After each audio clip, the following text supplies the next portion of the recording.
So how's it? I'm delighted that you are joining me in my podcast today. This is the final in a 4-part series that I've been doing over the last few weeks about making the most of 2020. So hopefully your 2020 is going well. We're into January. We're nearly at the end of January, getting to February by the time you listen to this podcast. I'd love you to subscribe to my podcast, whether it's on Spotify. I'm having a little trouble with iTunes, but I'm still working on that. And there are some other platforms that you can find me on. And then if you don't just want to listen, but you want to watch what I'm doing, because I do video these podcasts as well, you'll find them on my YouTube channel as well as on Instagram TV. Love you to subscribe to my channel and to follow me on Instagram with the purpose and with the idea of joining me in this mission to help people to discover what it means to be a human being, to be connected to God, to connected to each other, and to be connected to some generative purpose. John Maxwell, at a leadership summit several years ago, he made this statement. He said, so often in life, and he kind of pointed like this and he kind of hung it out there. He says, we have uphill desires and downhill habits. So here's a clip from one of his talks. He doesn't speak about the downhill thing, but you'll get the measure of what he's saying. Take a look. If you ever heard me lecture live, the odds are very high that you've seen me visually do this to the audience. Because this is a visual demonstration of an incredible truth. What's the visual talk about? Everything worthwhile is uphill. So this is a great segue for me to set up today's podcast. Today's the fourth and the final in the series is about good planning and hard work. And it comes from a favorite verse I'm going to share with you just after this.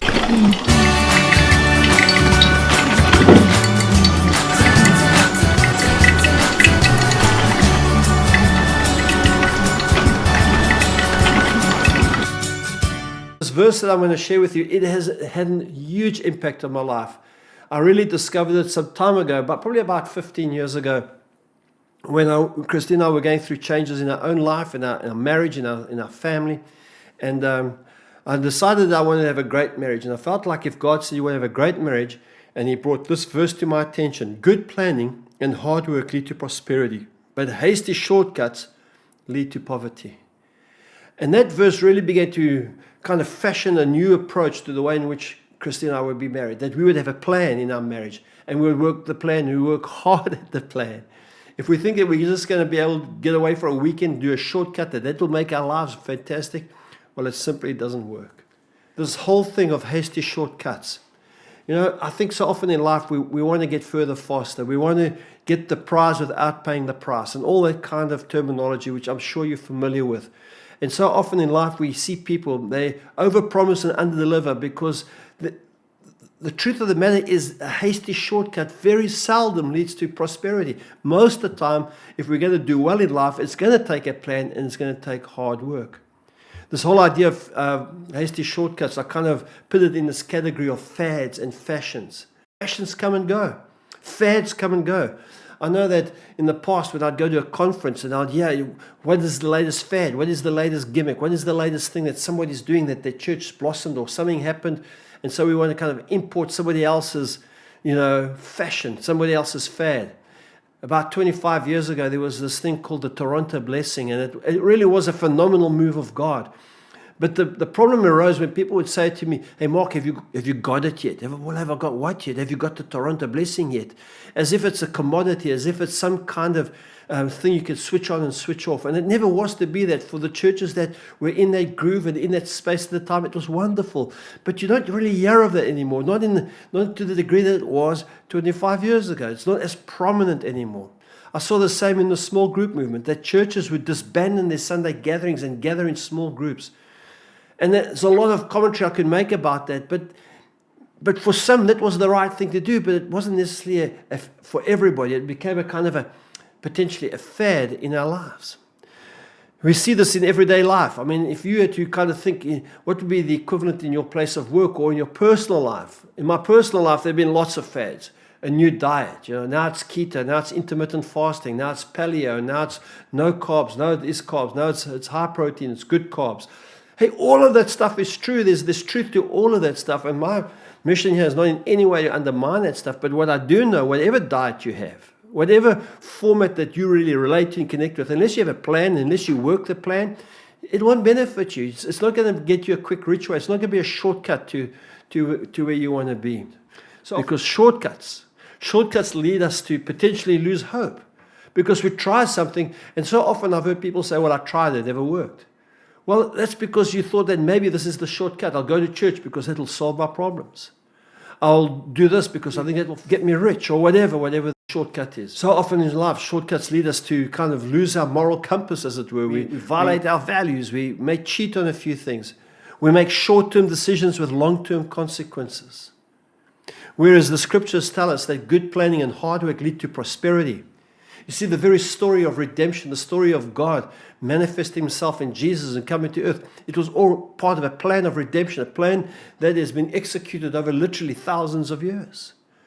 Sometimes I hear resistance to people who don't want to make plans because they feel that they will suffocate their spontaneity and their creativity. Well, I think there's nothing further from the truth. I think the clearer the plan, the more spontaneous you can be. I'm not a musician by any stretch of the imagination, but the little I know is that people who have got the technical side to their music, people who have practiced, who've trained, they allow themselves to be spontaneous. They can kind of go off a little bit and come back on because they understand the rudimentary processes and principles of how music works. For me, when we have good playing and hard work, it kind of leads to becoming more adventurous in our world and in our lives. Of course, I'm sure you're familiar with the cliche that says, failing to plan is planning to fail. And I think that cliche is a cliche because it's true. I think if you fail to plan, you're planning to fail. One of my mentors, he once said this to me, I once heard him say this at a sort of a leadership development thing. He said, you don't have to have the best plan in the world, but you need to have a plan and you need to work the plan.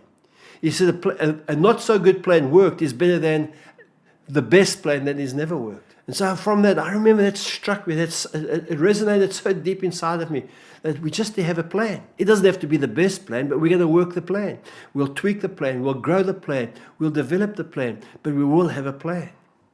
Of course, the big question is, well, then how do you plan?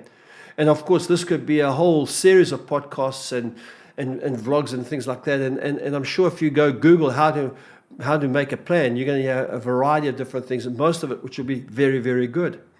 But I'd like to give you a simple kind of a grid to work through your plan. It's nothing new. I think many of those of you who are in leadership will have heard this many times. But hey, allow me to remind you at the beginning of a new year. So the first thing is the why, the how, the what, and the when.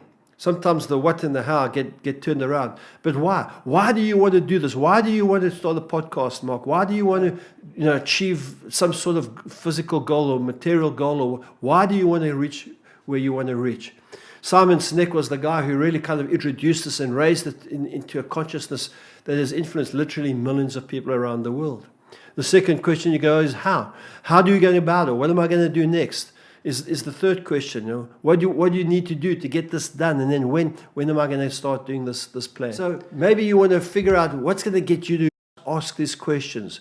Why, how, what, and when? I know when I started this podcast, for example, the first thing I did before I even attempted to record a podcast was ask myself the question, why do I want to do a podcast? And I realized that this is a great medium, that people can listen to podcasts when they're exercising, when they're driving in their cars, whereas they can't watch them on a video, or they can't watch them on an Instagram TV platform. And so this idea of why, the why is because this is an incredible tool. It's cost effective, it's available, it's accessible to those who want to do podcasts, of course, and those who potentially can hear podcasts. Sure, there's a massive amount of people doing this stuff, but that just provides opportunity and variety. Well, how? How am I going to do this podcast? Am I going to record in the studio? Am I going to do it here at home? And I mean, here I am in my little office at home, and you can see the books behind me. And there's nothing brilliant about this space, but what am I going to do? What is the content of my podcast going to be? What do I need to make this podcast work? In getting ready for this podcast, I've planned to do thumbnails for when I post it on Instagram, tags so that people who are searching can find it. What am I going to say? And all that kind of stuff. And then when? When am I going to do it? When am I going to do the edit? When am I going to when am I going to post this podcast and the video and all that kind of stuff? And I've added an extra one to this particular process I call the what now. So after I've recorded and edited and I've posted it, Now begin to keep an eye on the analytics and to evaluate, how can I do this better, and that kind of stuff. So there you are. So what do you want to do in 2020? What is your plan? What is your vision? What is the thing that you're going to do this year that you have never done before? You know, it's taking small steps. That was the first podcast I did.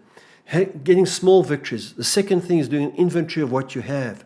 The third one is being faithful to whatever level of talent you have. And today the fourth one is to hard work and good planning lead to prosperity. Hasty shortcuts lead to poverty. So what do you want to do in 2020? That's the question. What do you want to achieve? What is it, the thing that you're seeking to accomplish?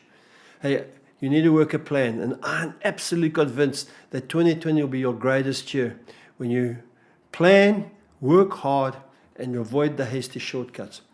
Let me know in the comment sections and the various platforms of what you're doing. If you can direct message me or write a comment, I'd love to hear from you as to how you are planning to do 2020. God bless you. Thank you for being with me. Have a fantastic day. Have a fantastic week.